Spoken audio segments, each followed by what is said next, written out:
And now, live from the drive home, it's your host, Captain Smug!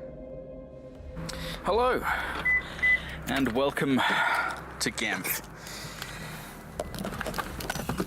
For those of you who haven't joined us before, let's explain the concept a little bit. Me and my best buddy, Mark, I'm not your buddy, friend. live in the US. He lives back in the UK. And we decided that a really good way of staying in touch would be to FaceTime. And, well, what would be the point of doing that and not making it content in this day and age, huh? So, we decided to make a podcast out of it. We discuss movies, TV, sometimes weird little articles, philosophical topics on occasion, but mainly we just kind of blather and enjoy discussing things together. And you're welcome along for the ride. So we thought we'd do a little bit of a relaunch. It's been a while since we did an episode, so we thought we'd do a little bit of a mini reboot. And what better to start it with in April of 2018 than Disney's Marvel Cinematic Universe presents Avengers and Infinity War. Yeah. So, I was supposed to record this before I went to Infinity War. I'd heard nothing about it. I'd successfully avoided spoilers. Today is Saturday, April 28th, actually. It's the wee hours of Sunday, April 29th now. But I forgot to record on the way over, so here we go. Mark's already seen it, maybe even planning to do a rewatch before we record this a little bit later on this morning, from my perspective. But yes, Avengers Infinity War. It's going to be spoilers from the very beginning and throughout, because, well, if you've seen the film, you know why. If not, then you should probably go and see it before you listen to this, because, yeah, we're going to be talking about things that you don't want to hear about. You probably want to go and watch them in a multi-million dollar movie, and enjoy the big old shake-up of the cinematic universe. Potentially. I don't know. You'll have to watch it. But yeah, enjoy. Hopefully you will enjoy our talkings about this nonsense, and yeah, we'll be back afterwards to sum things up a little bit.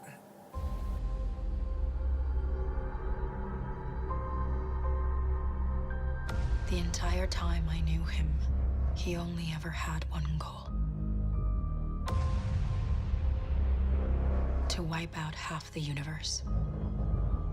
If he gets all the Infinity Stones, he can do it with the snap of his fingers. Just like that. Tell me his name again. Thanos.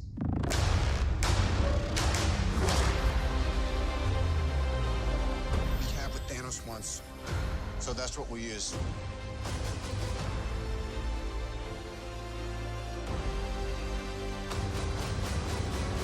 You're out there somewhere, Beer Baron, and I'll find you. No, you won't. Wow. When I'm done, half of humanity will still exist. I'm Peter, by the way. Doctor Strange. Oh, you're using your made-up names. Then I am Spider-Man. Okay, I did record a little intro on my way back last night. I forgot on the way, but I called it out on the way back. So I So you got really like, I'm really tired. I was kind of buzzed. So Okay, nice. I did. No, I'll say that. You spoiled everything. No, it's no. There's no spoilers in it, but the outro, the way I tail out is a little bit. I kind of fizzle out a little bit.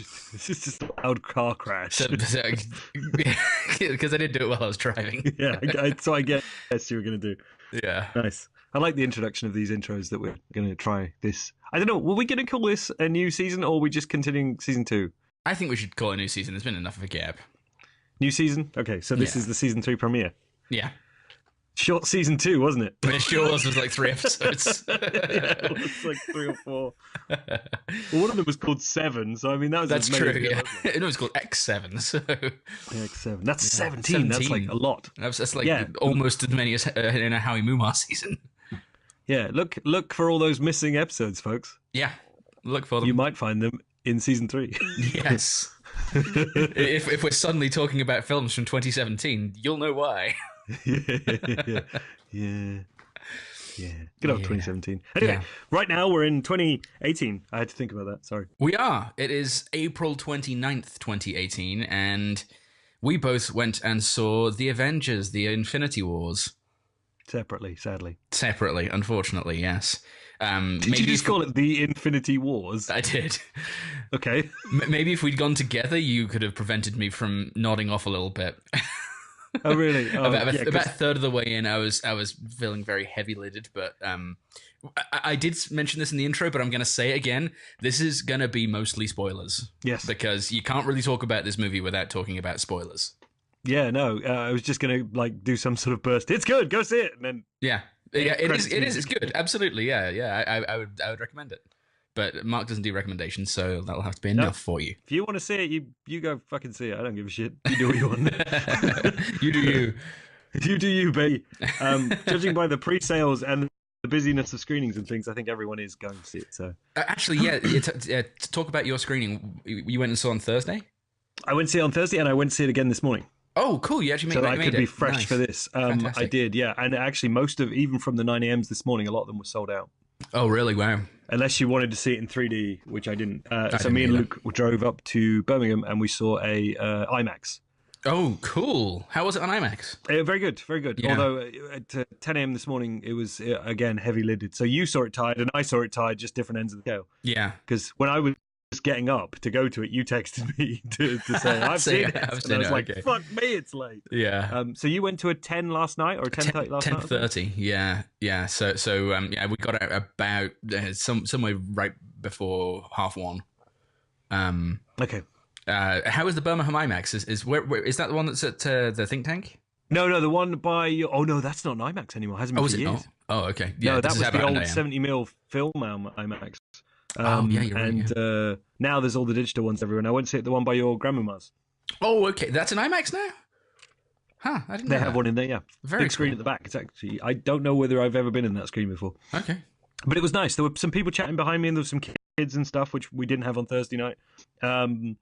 But it was, for a Sunday morning crowd, I guess they'd try and keep it cheaper, the parents and things. So it wasn't obscenely busy and it was largely of an age group. So it was probably only people that showed up late who had to buy tickets if they wanted to see it this morning in IMAX. Because everything else was already pre-sold. Makes sense, yeah. So it was very good. The thing you might not know about this is it was all shot in the new, what I know is Alexa 65, but on the logo said Panavision Ultra 70. Okay. So it's essentially the new Super Scope or whatever? Essentially, yeah. It's an all IMAX camera system by Panavision. Oh, okay. So essentially, even though most of this, I mean, I would say, fucking first swear word of the new season, is 90% green screen or something. Sure. But everything's got that height. So it looked pretty good, and it answered a few questions from the first screening I had because it's in scope, isn't it, as I remember? Yeah. I would say, I think you're right. But it did. Yeah, that sounds right. Yeah. Yeah. So I had some mild on Thursday night. I had some mild framing issues. Okay. And I was just a bit like, oh, that seems a bit high or a bit low. He's up here or he's down there. And only in 1 or 2 shots. And I guess it was just the compromise they had to make to get as much of the information in. Yeah, makes sense. But yeah, all that went away in IMAX because a lot of it was framed for IMAX. If Thanos is all the way up here and whoever's all the way down here. Okay. So, but yeah, no, it was very good. I would like to see it again in 2D in the IMAX. Okay. Was that 3D IMAX you went? It was 3D IMAX. As far as I'm aware at the moment, it's only on 3D IMAX. Okay, gotcha. My screening was surprisingly full for such a late showing. I mean, I know this is a very, very big, popular movie right now. But when I booked the ticket Friday night, there were maybe 5 out of or 6 seats out of the 40 in the theater sold, and it was bar maybe 3 seats completely full. Shit. At a, Shit. Yeah, 10:30 showing that got out at gone 1. It was pretty impressive. But then, like 10 years ago, that would have been us, and we wouldn't have questioned it. That's true. That's true. So, I mean, it's just that we're old men now. Yeah, I think you're probably right. There was nearly a fight behind me. Really? Yes. There were a couple of bro type chaps who came in fairly late. One in my mind I called him Inverted Fred Durst because he had a blue hat and a red outfit. Like a blue backward hat and a red outfit. As he walked in, he walked along like the gap between the front section and the back section, and he just kind of did the dude bro nod to his buddy at the top. It's like, right. It's like you're gonna see him in less than like 30 seconds. So why? But I guess the people next to him, he was chatting fairly loud through the previews and. Okay. The guy's like, "Can you keep it down? Keep it down a little bit. I'm trying to watch." And then the dude's like, "Previews. What's wrong with you? It's previews." And it's like, "Yeah, but I still want to keep it down. I want to watch the previews." And then it's like it was. It just got to that point. So it was. Thankfully, it died down once the previews ended and the Marvel logo came on. But yeah, other than that, did you get any good previews? I honestly can't remember. No. Deadpool. I didn't get Deadpool. I got Solo. Oh, we had Solo this morning. We had Deadpool on Thursday. Those are the only two I remember right now. I remember Jay. I was chatting to Jay, and then I've forgotten that Jay, because I saw it on Thursday. I saw it with Jay and Lisa and Ed, and I forgot that Jay is very much like no talking during the trailers. Oh, really? and so he was very much like just enjoying the things. I was still continuing our conversation from a couple of seconds early, and then I was like, oh, that's over. Yeah, that's over. That's over now. He's locked into watching the thing. And then when it went quiet at the end, he would turn back and a couple more words, and then he'd be back into the next one. And I was just kind of like, yeah, I'd forgotten going to cinema with Jay was like. Was it a censored Deadpool trailer then? It's the 12A version of the new one. Okay. So, or the PG-13 version of the new one. Yeah. I saw the old one both ways in front of different films the other week. Okay. And then this was I haven't seen the uncensored version of the new one. I don't really give a shit. I mean, I don't know whether we discussed Deadpool in here, but I'm just kind of like not fussed. Really? I enjoyed the first one. I enjoyed it. I'm just not sure I'm going to be bothered. It's a bit like Solo in that respect. Fair enough. I'm more likely to see Solo in a hurry than I am Deadpool 2, I think. But the chances are that's me, and I'll probably still see both like opening night. Yeah. It would just be, one will be like a 5 p.m. show, and the other one will be like a 9 p.m. show or something. It's like, no, that was slow for me. Yeah. Yes, I saw it hours after it came out instead of minutes. It felt weird seeing. I had a ticket for the midnight show this on Wednesday, and I knew I wasn't going to make it, and I'd already agreed to see it with Jay. Seeing a film on the 7:30 on the day it opened felt weird to me. It's like, that's way late. Like, I wasn't one of the first people in the world to see it. Yeah. Come on. So. It just felt really strange not to go to a midnight when I had a ticket, but I was asleep before midnight on bloody Wednesday anyway. Understandable. Exhausted. Yeah. So that's why I wanted to see it again, actually, because I didn't realise until Friday how exhausted I still was Thursday, and so I'd seen it, but it was just kind of like, yeah, whether I could have done a podcast like this without seeing it again. So, and I know I enjoyed it, and I know there's definitely moments I can take from that screening, but this morning's one is definitely fresher. Good. So. Yeah. So you saw it last night. I saw it this morning. What did you think of Avengers: Infinity War, sir? I really rather enjoyed it. Okay. It was So I missed the Age of Ultron in the theaters, so I had to watch that on home media. So are we calling it home media now? Well, video seems a bit wrong because I haven't watched a video in like a decade. I still call it video. Okay. But okay, home media. Okay, so I watched it on Disney Home Video. Did you get the big box rental version or the? Yeah, I got an old Blockbuster copy of it. Nice. It's still in the big white plastic thing with a broken Blockbuster label wrapped around the spine that was like cut out badly. the teenager who Pre-used didn't care. 99p. Yes. Yeah, nice. But yeah, I really enjoyed it. It was excellent. I getting right into spoilers. I mean, there's a lot of death in this movie, and I mean, I think so a friend of mine a co-worker went to see it on opening night and said that there was a girl hysterically crying behind her when the movie was over. Like Christ, okay. Like bawling because of the events that take place toward the end. Ballin'. No, I see what you mean with a W.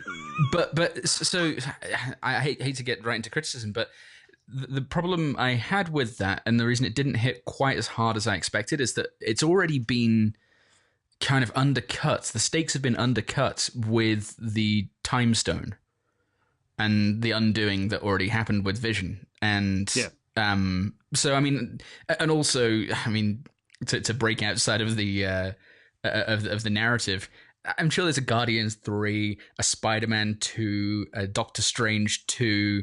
Who else died? Yeah. Anyway, there's all those movies in production, right? So, actually, the clever thing is, and me and Jay were chatting about this afterwards. The only officially announced one would be a Spider-Man sequel. Okay. I mean, there's no way we don't get a Black Panther 2 after the way that did. As far as I'm aware, there's no Strange 2 on the cards until there's an official announcement of it. But I get your point. I enjoyed him in this, actually. He was good. Mm-hmm. Jay had a problem with me using the term douchebag, and I maybe agree. I don't know. He has a bit of the Hugh Laurie to him. Hugh Laurie doing House thing to him when he does the American accent. Does old Cumberbatch? Okay. Everything's kind of down here, and it's like he It's all can't. a bit gritty. Yeah, he's like he can't do it if he increases the range. I know he's kind of sonorous and he's got that kind of stentorian thing going on, but he's. All right, big words. Carry on. But it seems like he kind of does the vocal fry a little bit. Okay. When he does the strange voice, but no, I actually quite enjoyed his performance and the role that the wizards played in this one. Yeah, I like they kept calling them wizards. My prediction was completely wrong. What was your prediction? Do you recall? No, I don't. My prediction was they were going to kill Iron Man, like permanently kill Iron Man because they can't afford RDJ anymore. Yes, of course, you did say that. But he doesn't want to do it. I meant to, because I spent Thursday with Jay before the screening, I meant to get a little bit of audio that would have gone here, and there it wasn't, of me and him doing predictions based on, 10 years of fandom and whatever, 20 some odd years of comics. Mm-hmm. And we didn't. And the only thing I know we spoke about forever ago was that it would have to end somewhere along the line with Vision having his brain box ripped out. Right, yeah. And we weren't far off on that one. No. I presume Vision's gone is my guess. Well, I don't know. I would assume... That was the only death that felt kind of permanent to me. Well, I would say Loki might be permanent and maybe Gamora. Oh, I could see them bringing yeah. Gamora back quicker than they could the other two. Yeah. As a walk-away thing, at the end of it, I would say they can all be undone. All the people that turn to ash can be undone, and maybe all the people who just went grey and their eyes rolled back into the backs of their heads probably can't be undone. So most of your Asgardians are probably dead. Loki's dead. Yeah. Heimdall, Gamora, and probably Vision. But then the Vision body doesn't have to be Vision. Oh, true. Yeah. Because if he's in the stone, we'll get to this. But Luke had a theory this morning, and I'm inclined to agree. The more he said about it. So credit to Luke on that when we do talk about it. But yeah, Thanks, Luke. Thanks, Luke, who's probably not listening. It's gonna be interesting to see what they do comics their way out of and what they don't comics their way out of. I like the usage of that term. Retcon, I suppose, would be the proper term, but I'm going to say comics because no one ever dies in comics, and if they do, it's never for very long.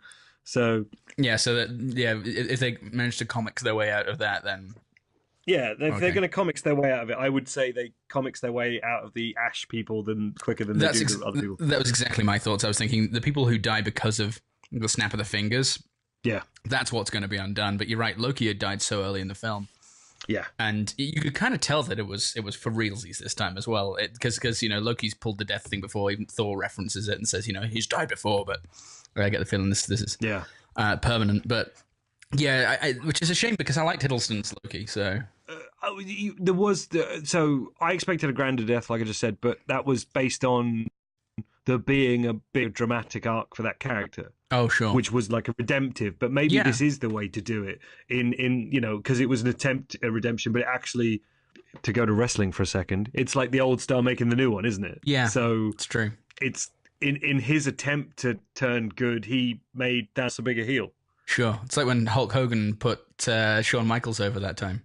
That never happened.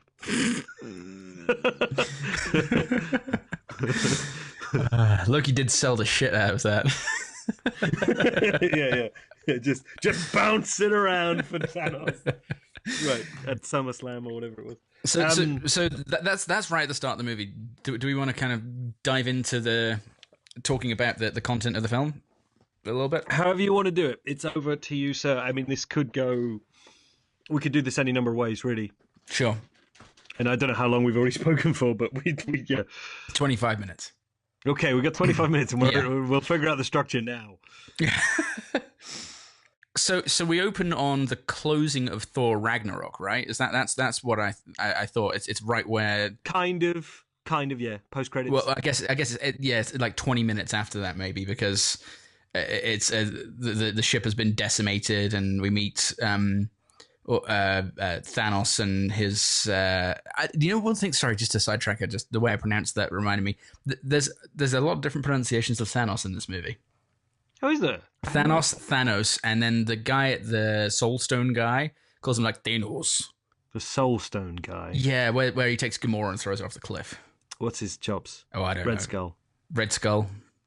It was meant to be. Do you remember all the way back to Captain America: The First Avenger? Yeah. It was meant to be the villain from that. Oh, was it really? Okay. Who disappeared, kind of away from the Space Stone, the Tesseract. Oh yeah. At the end of that film, and then has always been this kind of like, well, they could definitely bring him back. He went somewhere, and now he's this kind of deathly, gloomy figure on Vormir, I think it's just called. Okay.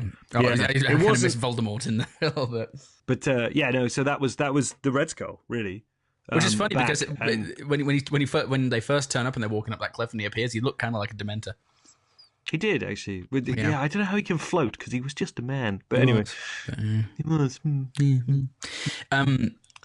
But so we open on that, and there's purple fire everywhere, and Thor is down, and they have like a bit of a fight, and then Thor gets tied up in CG metal, and Loki gets killed.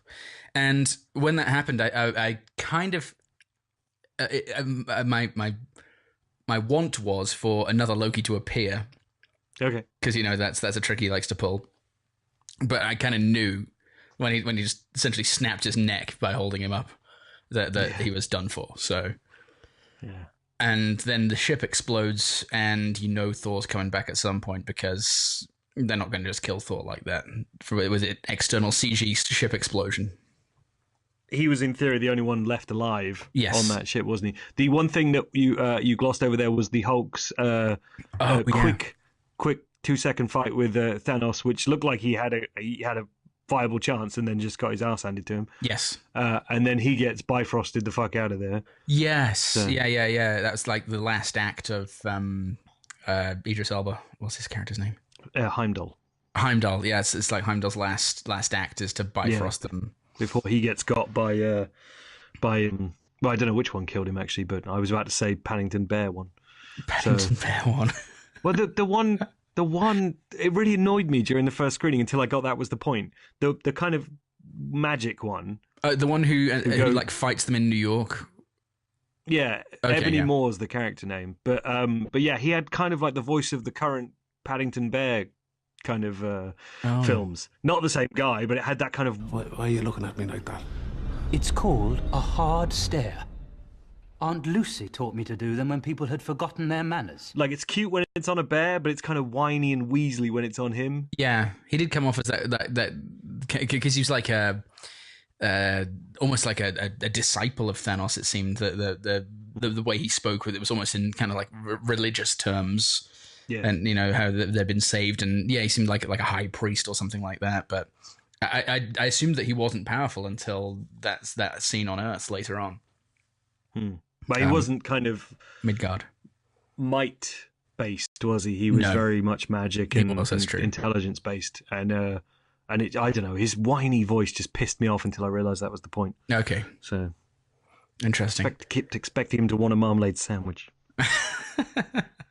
I still haven't seen either of those movies, so I need to check them out. You need to see them. They're very good. Yeah. Although Ebony Moore has now slightly tainted them for me. Damn you, Ebony Moore. Damn you, Ebony Moore. well, I mean, speaking of Thanos's goons, while we are, it was really nice to see Danny Filth making his cinematic debut in this movie.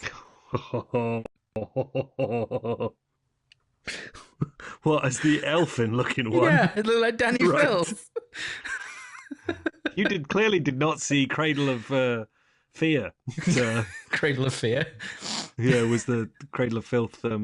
Marvel Cinematic Universe movie? Yeah, that's it. Yeah, that was a shitty horror movie in the early 2000s. Oh, really? No, I didn't. Which I think we might have mentioned on here before. Okay. Made this joke before. It's not a good film. I'm sure. Nothing that those Norfolk potato farmers pretending to be goths does is any good.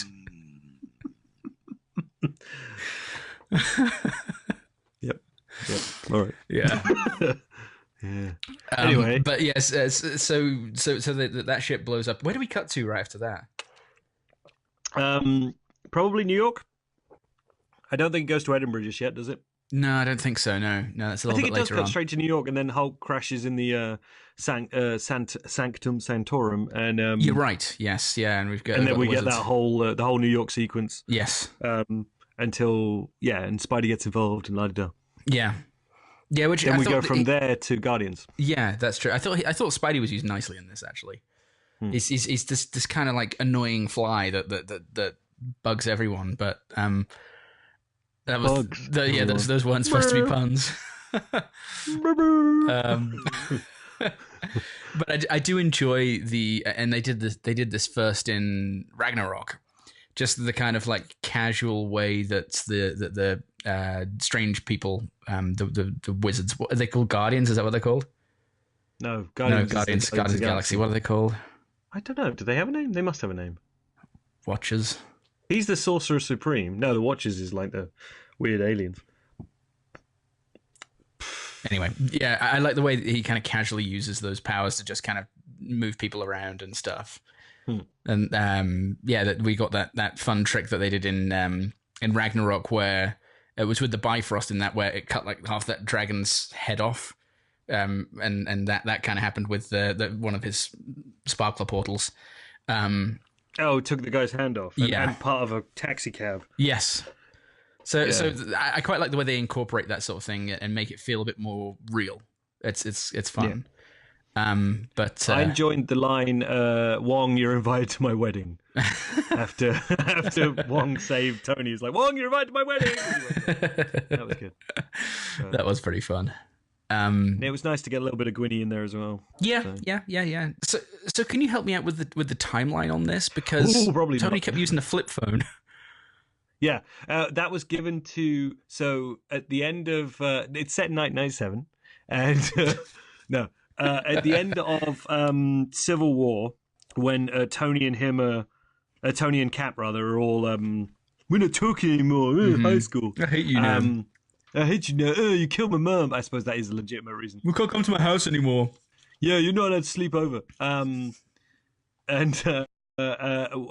basically if they ever need them, there's this unspoken agreement that they can contact each other, and either I think Cap sends Tony a phone or the other way around. Gotcha. Okay. I haven't got that far in my rewatch yet. I was trying to rewatch all of them by the time this one landed, and I've got as far as the end of all the bad ones. The last one I watched was Dark World. Yeah. Then you're into a solid run of like Winter Soldier and Good Guardians. stuff. And, yeah. Yeah, and I just didn't get that far before. But my plan is now to rewatch them all before the last viewing of this one. Okay, gotcha. So I've got another couple of weeks probably. So, yeah, where do we go from there? Do we go to Edinburgh from there? No, Guardians in Space was the Guardians. next one, That's it. Yes. The little rubber man starts playing as Hulk is going to ring Cap. Little Rubber Man. It was the pop culture song they chose for this film for the Guardians. Oh, okay. Oh, yeah.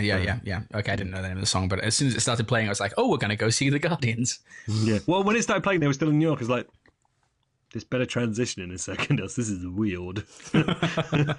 So they go in space and it reintroduces all those guys, and then Thor comes back, and then you get all the sweet comedy of Rabbit. And that, but also the voices. He's doing my voice, kind of stuff. Yeah, that's fun stuff. I like that. Yeah, it was good. I had in the first viewing, I had a little trouble with some of the characterizations, and it took me a little while to buy in. Mm-hmm. And I couldn't quite tell you what the problem was because it burnt off by this morning. So, there was definitely a point when I bought in the first time round. Okay, in terms of characterizations, I was a little bit worried that they were going to go back to Dark World Thor. And not have run around fun time Ragnarok Thor, and they kind of split the difference nicely, I thought, because I would say we never got Dark World Thor. No, but we got stoic kind of serious Thor. But I suppose that could be the Hela scenes from Ragnarok. Yeah. But yeah, you're right. That's true. He never got that kind of like boring Thor. Yeah, boring Thor. Like my sort of noble Thor that I really still want in the films. Mm-hmm. The closest they've got to it is in some bits of this. Okay. Where he's still, Thor, but he's lost his entire people or whatever, Yeah. So there was some of that nobility to him in the quest in this. Although weirdly, his story in this, I think, is the most disposable one. Sure. Not to criticize it, because I like the film as a whole, but it's the way I feel about his storyline in this is I think the way some people spoke about the Canto Bight stuff in Star Wars. Oh, sure. Yeah. Mm-hmm. The way people thought it was just like, it was nothing. It was a bit of a B story. They probably should have cut it. Like, you still need it to get where you go. Yeah. But I kind of, maybe that's the closest, the way I feel about that is maybe the closest I can feel to the Canto Bight thing, because I like the Canto Bight thing. Sure. As we have talked about, or will talk about in the future. But yeah, but it was still good, but it just felt the most disposable of all the storylines, I think. Well, it's and I know all of these movies are kind of like get the MacGuffin, but that was kind of the focus of his story was I need to get the MacGuffin essentially, and then he went to see giant Peter Dinklage to get that, to get the what is it called, the Axe of Amazingness? They call it the Axe of Amazingness. That's what they call it. Stormbreaker, which is in the comics is Beta Ray Bill's weapon, who is a kind of weird alien creature who is briefly granted the power of Thor. Oh, well, not briefly, actually, he still has it. Odin gives him a hammer, which is Stormbreaker. Although it looked more like Ultimate Thor's hammer. Really. Okay, and it was an axe; it wasn't a hammer. Yeah, it's part axe, part hammer. Okay, so with Groot handle. Yeah, it's the mullet of hammers. It's like it's like a business in the front, party in the back. Party in the back. Yeah, nice. Yeah. So, but yeah, with Groot handle, which I thought was a nice touch. Although its size seemed to dynamically change depending on the scenes it was in, which was a bit strange. It did. That's true. But, yeah. At the end, it looked real big when he was holding it. But yeah, so he goes off and gets that, and then they start on that quest to that, and then they send the rest of them off to nowhere, which was a bit awkwardly reintroduced, but I guess they had to fudge it a bit to try and find the collector before Thanos gets there to get the Reality Stone. Reality Stone, yeah. Had from Thor: The Dark World. Yes. Which is the most I will ever talk about Thor: The Dark World. There we go. That's enough. Stop it. That's no enough. more. That's enough. And it's Benicio del Toro's the collector, right? He is. He just seemed wrong in this to me. It just didn't seem like the same character that was in Guardians. Oh, interesting. Okay. I never questioned it. Yeah, I mean, he just seemed kind of odd, but I guess it's just because he was very cool and collected and in charge in the last time we saw him, and then this time he's being tortured by Thanos. So that could make sense, but he just looked a bit like he was out of a I don't know, like a Tim Burton movie. It felt a bit out of place. Oh no! Yeah, that's terrible. What an accusation. Yeah, I never questioned it. By that point, I was bought in. in all the first screening when I had a little bit of trouble with it all tetrising together, tesseracting together. Nice. No, I can't. I was going to try and do the music, but I'm not going to try and do the music. No, I meant the Tetris music, but in that style. Okay.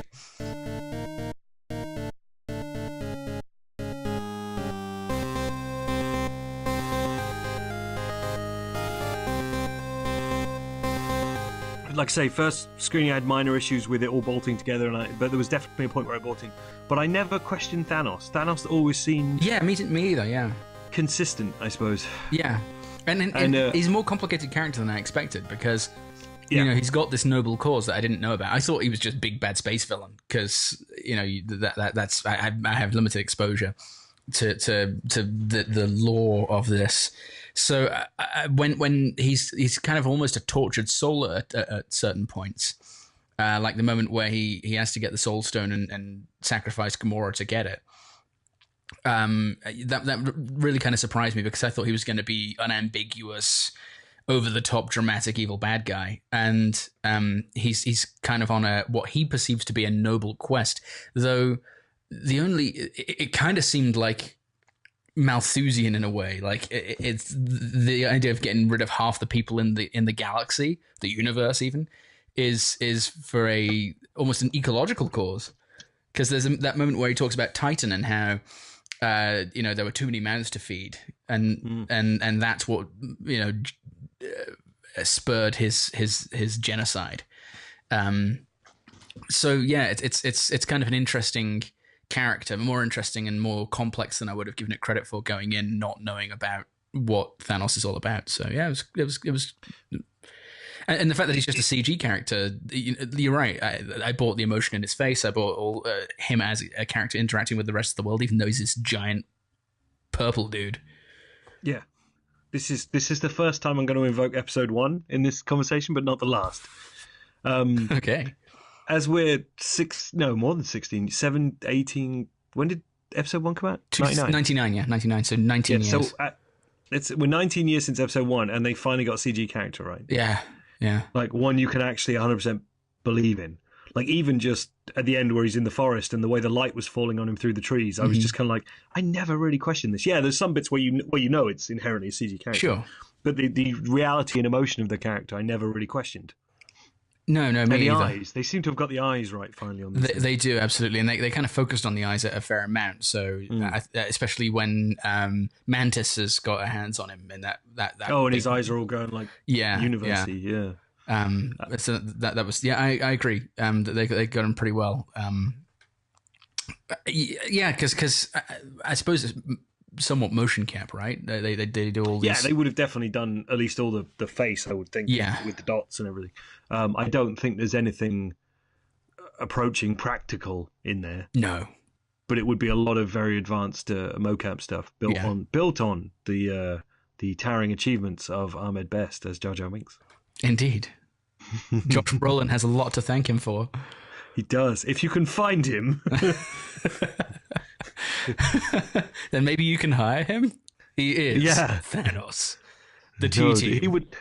He would be the Ahmed Best team. Would be. The Ahmed Best team. Anyway, let's not. But it did make me think of it because again, at the ending, you've got this giant, green plane with a giant battle and a dome, and there's a lot of like, not necessarily episode 1, but there's a lot you could visually say is not drawn from. I'm not going to accuse that, but similar to episode 1, and that was quite a shock for me watching it, just thinking like, oh yeah, no, this is like episode 1 done well. Yeah. So, or I mean, any of the prequels really. But the one that stands out the most to me in terms of they've made that transition to doing most things on green screen sets, and it doesn't really work, is episode 2. It just everything feels like Sky Captain of the World of Tomorrow. It's all like just standing in front of a screen, and just nothing feels real. But this, even though you intellectually know this is all just a green screen set, maybe with some elements for them to climb on and stuff, which they did in the prequels as well. I seem to remember they had like lumps and stuff, things that they can jump over and that sort of thing to make it a bit more real. It seemed like a completely realized world. and I completely bought those environments and actually really liked them. When they went to Volmir, is that what it's called? Vormir. Vormir. Vormir, I think. Vormir. Okay. Just the aesthetic of that, I was like, oh, I want to go there. That's really cool. You know, it's just because it was all... Where do you want to go on holiday this summer, darling? Vormir. Let's go to Vormir. Sweet. I'll call the Red Skull. Who played him in... Hugo Weaving. Hugo Weaving, that's it, yeah. And he was a little more over the top than this guy. He was, that's true. Yeah, he kind of played it. That was one thing I actually really liked about that first Avenger movie, is they played it a little bit more dramatically, like it was... dramatic, do you mean camp? Yes, sorry, yeah, the opposite of dramatic, actually. So a lot of it kind of felt like that fun sidetrack in Wonder Woman with the porcelain faced chick and the general when they throw the gas in and it's all they're all like it was great. Yes, actually that's true. God, I forgot about that. Yeah. All the way back to episode 1. Yeah, a whole 2 full seasons ago. Indeed. Full seasons. 2 full seasons ago. If you're missing them, that's your fault. Yeah, if you don't have all those episodes from the very long episode 2 that lasted all the way from last September, I think. Yeah, that's true. Near the present day. Indeed. Wow, you're missing a lot of really good stuff in there. You really are. Anyway, back to not trolling the audience. We've wandered off topic a bit. Well, not off topic, but off movie. Sort of off the movie. I'm trying to think. So, wait, do you want to carry on going through it? Because it feels like we're kind of dancing around. And do you want to keep trying to go through it linearly, or do you want to just talk about the threads, or do you want to? We can just talk about threads. I think that's probably we're going to be here for 7 hours if we talk about the. Trying to remember it as well. Yeah, that's also true. Yeah, even there were bits that I'm not entirely sure where my eyes just kind of kept closing, and I was like, oh, this feels good. Oh, I feel bad. No, don't, because I wanted to see it. I tried to nap earlier in the day and just didn't succeed, but. Okay. But I woke up finally and was with it for probably the 2/3 of it, the second 2/3 of it. It was about a third of the way in that I started getting a little bit heavy lidded and ended up either taking a very brief nap or just zoning out a little bit. But where around where did you see the monkeys? Did you see the elephant? Did you see the dance number?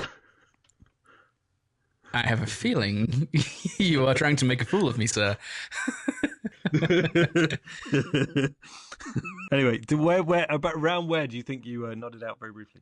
After New York.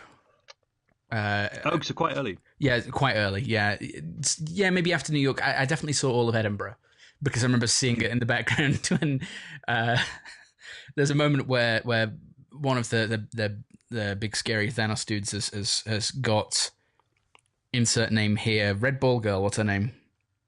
Red Ball Girl. Red Ball Scarlet Girl. Witch. Scarlet Witch. There you go. Red Ball Girl. Wanda.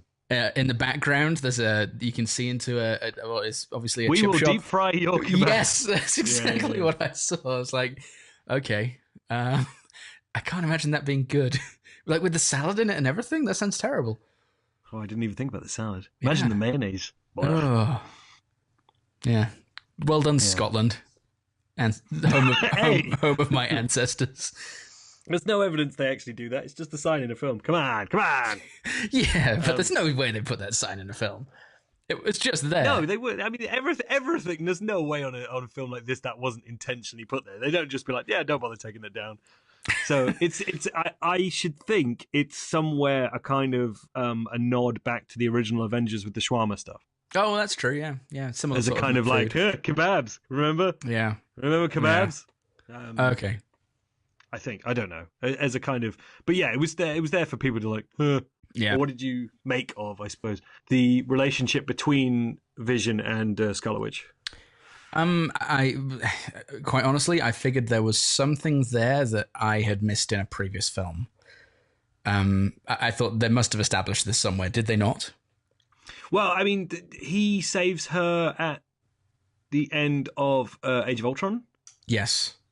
And then you have sort of There's stuff with them in Civil War. A little bit of them, yeah, in Civil War, but it's like, you don't know. They're definitely on different sides, but they're drawn to each other. And, they talk about how they've been, meeting for 2 years or something, having these little assignations. And I mean, they're together in the comics, so people who read those know. But, clearly, the more I thought about it, the more the great unspoken thing of their relationship is this kind of that they're both born of the Soul Stone. Sure. Because she was created from experimenting on when it was in the staff, by Baron von Klinkhofen or whatever. I can't remember his name. What was his name? Colonel Klink. Colonel Klink. No, what was the fucking guy's name? Damn it. Not Baron Zemo, because that was in Civil War. What's the guy's name? Call myself a fan and I can't remember. Do you want to turn to the Googles? No, it's fine. Someone will be yelling it. Phoenix Phil will be yelling it at his Zune. I don't know what device he would use for. It's a Zune, quite clearly.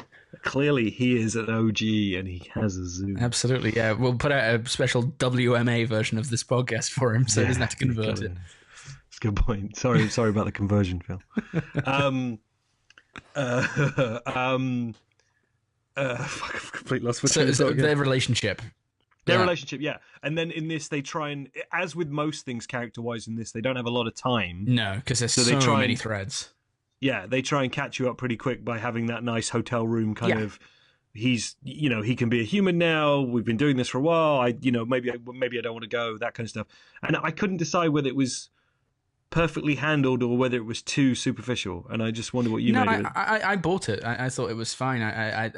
It was nice to see a little bit of relationship, character interaction beyond. I suppose there's a fair amount of that in the MCU, isn't there? You've got Iron Man and Pepper Potts, and then Spider-Man and his teenagers, and Gamora and Star-Lord. But yeah, no, I thought it was a pretty good, well done relationship. I like I said, I've seen Age of Ultron now, but it's dim in my memory. It didn't stand out to me. So maybe if I'd kind of cared more about that, I might have been more invested in it. But still, I think I bought it, and the nice casual stroll through Edinburgh was pretty nice. Yeah, it was kind of cute. Yeah, I thought so too. I'm sure a lot of Marvel fan couples will go to Edinburgh now and be like, yeah, let's hang out with let's go get deep fried kebab. Yeah, let's do it.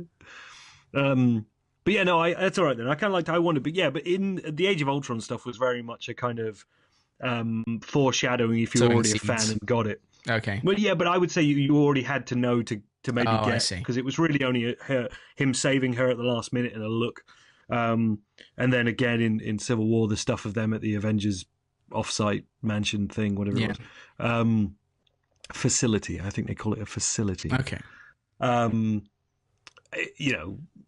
It was what it was. So this is really the first time they've kind of done it, and they did it in a very sort of romantic movie, kind of shadowy, rain coming down the window kind of way. And I just wondered if it worked for someone who wasn't already. No, it definitely worked, and you felt the especially at the end, knowing that it's not as fleshed out as I thought, that the very end might play a little bit differently for me on a rewatch, just because she's so emotional when she's destroying the Soul Stone. Is it the Soul Stone? No. Yeah. It is. No, it's not. You're right. It's Soul Stone's the one he got on from Red Skull. Yeah. The Holiday Destination. Hang on a minute. We're doing very well. Yeah, we're doing great. Fans. We're fans. Oh, God, I am a fan. I got fucking Thanos on my fridge. It's been there for years. Infinity Stones. Let's look. I don't want to look. Give me a sec. I can do this. Okay. I've got it, but I'll give you a sec. All right. Thank you. I appreciate this. I'm going to have to cut all this out. I haven't got time to cut it all out, so we should just keep going. But, do you want a clue? Go on. Think about where it is on Vision. No, it's the Mind Stone. It's the fucking Mind Stone. Of course it is. That's right. God damn. Yeah, the Mind Stone, not the Soul Stone. Which makes a lot of sense because it gives him a mind. If I only had a brain. God, yeah, no, I should have done better than that. Sorry. And So yeah, I but, just but want- it's very emotional at the end where she's using glowing orbs to destroy it, and she's crying, you know, and it's and all in service of nothing, because you, as a fan, I should think you already kind of get that he's got the time stone, so so he can it can be undone. And then he just walks up and he pats her on the head and like, yeah, no, I get it, don't worry, I just killed my daughter too. And then he's just like, whoomp, rip, you know. And it's that was, I mean, they cut to his legs and they just stop wiggling, and it's anytime you get that legs and it's just like, so yeah, that's death. That was kind of like, fuck, okay, that's nicely handled. Mm-hmm. So that, yeah, I found that quite heavy, and I quite like the whole. I like Vision as a character, always have since his introduction. He is one of my few pops, as I only have noble character pops, as we've talked about. Yes, I have a Vision pop. Nice. And might have been the first one I ever bought, actually, I think. But I just found the character really noble, so I thought he should be present in my house in a small final form. I like the character and I like the portrayal. I think it's Paul Bettany, right? Paul Bettany, yeah, Jarvis. He does a good job. And yeah, no, I think he's excellent in the part. And it's going to be sad if they don't bring him back. And but in a way, I think, wow, shall I do Luke's theory now? Yeah, let's do Luke's theory. So Luke was saying that he thinks Jarvis is still alive, and Jarvis is very much in the Mind Stone because and in that respect, as in Age of Ultron, the people who go and who stay towards the end, probably the people who survive more than who goes, are being influenced by Vision / Jarvis's influence from within the stone, which is why you get the original Avengers all survive. Interesting. So all the original guys from the original Avengers, they all survive because those are Vision's guys, and he's sort of influencing which 50% maybe from within the stone. And I think that's quite clever, because then you can have Vision live on, you can bring Vision back in a new body or whatever, you know. Sure. So and yeah, we know that he's built of vibranium to an extent, so you can get enough of that now. You've got Black Panther being your mate. True. So I kind of buy into that. I like the idea that he's going to be their inside man, shall we say? Yeah. You know, going forward. So, and I missed all of that because I still haven't seen Black Panther, the whole vibranium thing. So. Oh, okay. Yeah. How did Black Panther stuff in this play without having? I haven't seen it. Seen the film though. It was great. It made me want to see it. Okay. Because I kind of know the concept behind it. I watched the trailer enough. The whole Wakanda being a hidden country with like lots of advanced technology, and obviously Black Panther's in Civil War. Civil War, yeah. But yeah, it played really well. Maybe want to seek out the movie and watch it, because I just kind of it just fell awkwardly, and I just ended up not being able to see it at the movie. So yeah, I'll definitely seek it out and watch it now, because it looks fun. It's an interesting scenario. I like the idea behind it. Okay. I like I mean, you don't get a huge amount of interplay in this more than you did in Civil War between characters you already know and stuff, but certainly the dynamic and the way they play T'Challa is different. He's not, Tony Stark's Stephen Strange. He's more like Cap. He's a bit more stoic. He's a bit less jokey.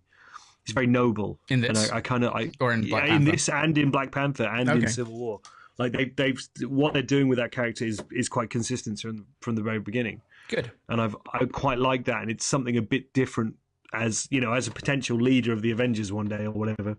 Like it's nicely different to what you've already had, because we were getting a little bogged down in quippy guys, and then they made Thor a quippy guy, and I was a bit like, more quippy guys. Yeah. So that's true. But that, in theory, actually, what they've done with T'Challa is closer to what I would like Thor to be in some ways. A bit more nobility, a bit of a sort of different, contrasting character to the rest of them. Yeah, and, I can see that. So I'm quite happy with I'm quite happy to have that character regardless, and I think they bloody nailed it with him. So cool. No. And the younger sister was probably the best thing about Black Panther. Oh, really? The sort of tech genius younger sister who was working on Vision.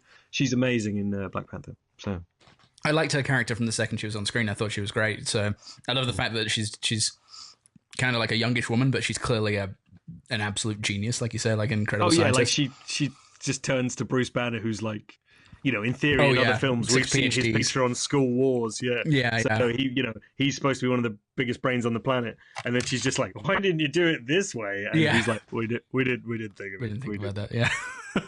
Sorry about that. And she's just like. So I thought they kind of sidetracked just being as you brought up Banner. We see a bit of the Hulk at the start, and then he turns back into Banner, and then there's like an internal struggle, which I think is playing off of the thread in Ragnarok where he talks about how, you know, if I turn into Hulk now, I'll never turn back. But I'm not entirely sure, because it seems like Hulk doesn't want to come out, because there's a few moments of like no kind of faces, you know? Yeah. I like the bit where he's in the park right early on, and he's starting to change, and it looks like he has a stroke, and he just kind of falls backwards, and part of his face goes green, and then he's just like, yeah, and goes over back into a tree. And yeah, it is clearly there's a sort of struggle happening, and Banner and Hulk don't necessarily want to play along. And whether or not that's because, let's face it, like however long Thor was on Sakaar, he was never beaten. That's true. And so Thanos just handed his ass to him, and now it's kind of maybe he's now, you know, what would the internet call him? Snowflake Cuck Hulk. You know, like, and he doesn't want to come out to play, you know, like, so it could be something along those lines. I don't know. Again, it's what they're doing and have been doing in pieces with an overall Hulk narrative for a while now is quite interesting. It is. I don't know where you go with it, but clearly, either for narrative reasons in this film or in longer running reasons going forward, they are playing the Hulk as more nuanced. Yeah. And so in this, him not wanting to come out to play is either going to play into something somewhere else, or was just because they didn't want to include him here. So I'm very interested to see where that goes, considering they can't do, a Hulk solo film, or don't want to do a Hulk solo film. It's nice to get it's nice to kick the character forward a little bit. Sure, it is, definitely, yeah. Sorry, Karen. No, it's okay. Speaking of Sakaar, I was actually kind of hoping that they'd end up on Sakaar, and there would be a stone on Sakaar, and we get a bit of Jeff Goldblum. But I just love that character so much. I don't know that it would have fit in this one, but yeah, I hope we see more of him. It would have been nice if Thanos had stargated Thor into somewhere, and he'd woken up, and it's like, and it was like, Lord of Thunder. Like, yeah, nice. Oh no, not you again. It's quite a good impression. I like that. Thank you. What you've got to imagine is that you're an Australian doing a British accent that Americans will accept. Okay, wow, that's levels. It's lots of layers. I can't do that many levels. I did like when Thor showed up at the end. It was only complete comedy assigned. But, they're battling, and Cap and Thor are next to each other goes, I noticed you covered my beard. Yes, that was nice. It was just completely needless, but he's just like, Because Cap says, like new haircut or something like that, and he's like, yes, I noticed you covered my beard. I noticed you covered my beard. Yeah, no, I like that. That made me laugh. What was I going to say? The one disappointment I had with the Hulk thing, though, was that they didn't really do much more than Banner saying "Hey Nat" to Black Widow to sort of continue their sort of weird love story from Age of Ultron. It was a shame that they didn't just give that a little bit more time, but I get why they didn't. I mean, they gave everything else so much time. I mean, and I think that to add yet another layer would probably just confuse the audience, or and too much. How you do that in a couple of minutes. Sure, so yeah. I hope we do go back to that. As much as there were problems with the way that was done, and as good as some bits of it were done, I hope we get something more to that than just like that was Captain it. Moria. Yeah. So I don't want that just swiped under the carpet. That's not an expression. Swiping under the carpet sounds like something you do on Tinder. Sometimes I climb under the carpet and I get my phone out. But yeah, I was actually quite pleased with the way they handled Banner and Hulk in this movie. I was a little bit confused, but it made sense where they put him in the armor at the end, and he was just a little bit distracting. So there's the moment where they're in Wakanda, and all those the kind of creepy sacrificial beasts that come down in the big triangles fighting at the barrier, and they're going to open that section of barrier. and there's the section where there's that shot where you get them running towards the barrier, and then the beasts coming in. And he's just kind of lumbering along in the middle, looking like a character from a 1997 mech game, a little bit. It just felt a bit out of place. And then when they're standing at the end in the forest, he's just kind of like a floaty head on this CG. That was a little bit distracting, but yeah, I get why they did it, because you can't have weak little Bruce Banner in the middle of this big battle, because he'd be dead in a second. Which has to be why I think it plays into something they're doing more longer term with the Hulk. Because why? Yeah. Why keep him? I mean, you proved that Thanos can beat him at the start, so there's no reason not to have him there. And in the trailers, he's there. Yeah. There's a shot in the trailers where Hulk is running along with them, and it's clearly just a shot for the trailer. Sure. So there was a line that was cut that was in the trailer, I think. Oh, there's a lot. That whole first trailer basically isn't in the film. Oh, okay. Because there's the bit where Doctor Strange introduces himself to Spider-Man, and he says Stephen Strange, and am I remembering this right? And he says, "Oh, we're using superhero names now." It's in the film. It's different takes, but it's in the film. Is it really? Oh, I must have missed that then. Maybe that was a bit where I nodded out. Brilliant. Yeah. So yeah, no, it's in there. It's on the weird wheel thing when they're off to Titan. Okay. When they dispense of Paddington Bear. But it's in there. I thought you were going to say the bit where Thanos says, "But this does put a smile on my face," when he's putting the one stone in. Oh no, I missed that wasn't in there. No, it's not in there either. And the sort of the punch when he knocks down Iron Man with one punch isn't in there either. So the base of that whole trailer was just not the whole trailer, but a lot of the money shots in there were just that fight where they're trying to get the gauntlet off of Thanos. And he's like beaten down Iron Man, Stark. And what was that? What was the? So there was the moment where Thanos was like, Stark, and he's like, "Oh, you know me." Yeah, I thought that was I'm strange. burdened with knowledge too, or something. It was like the line, and it's like, where does that come from? What's that going to play into? I don't know. I'm not sure it's anything, because there's a few moments like that where. There's obviously scenes we haven't seen, but because there's a bit where Vision talks about Thanos' plan to wipe out half the galaxy, and I was kind of like, well, how does he have that knowledge? It must have been anyway. But in that instance, I can only assume it's part of the fact that, because earlier in the film, Tony said, "Well, I've had Thanos in my head for 6 years." Yeah.